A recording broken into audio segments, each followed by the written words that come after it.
हाय भावड्या, कुठं आहे? कसं आहे? बघ तू म्हणतो चुटकी वाजू नको. तुला जसं भारी भारी भारी भारी रील पाहायची सवय तशी मला पण चुटकी वाजायची सवय लागली रे. खूप बेकार सवय. चल आज आपण एक नवीन भाग पाहू. आज तुला पर्सेंटेज कसं काढायचं, टक्केवारी कशी काढायची ते सांगतो बघ. कसं इझी, एकदम सोप्या भाषेमध्ये. डोकं लावायचं विषयच नाही, कारण आपल्याकडे डोकंच नाही. चल मग हे बघ, हे टक्के आहे ना. हे टक्के म्हणजे काय रे? 100. 100ला किती झिरो असते? 2. त्याच्या बदल्यामध्ये मग याच्या बदल्यामध्ये 2 झिरो काय करायचे? कट करायचे. उरलेल्या अंकाचा काय करायचा? गुणाकार करायचा. संपला विषय. विषय संपला.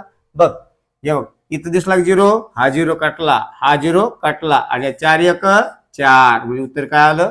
4. किती सोपं आहे. कसं गपकन उत्तर निघलं भावड्या.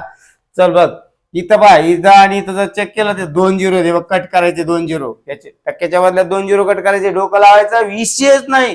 चल काय राहिले अंक? 3 आणि 5. 5 त्रिकी झाले 15.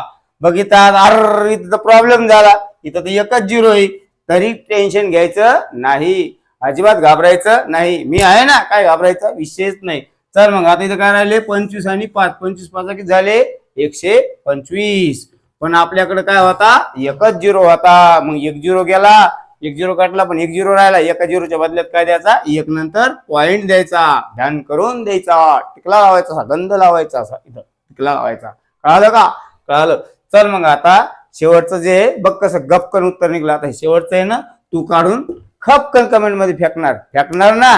ध्यान करून.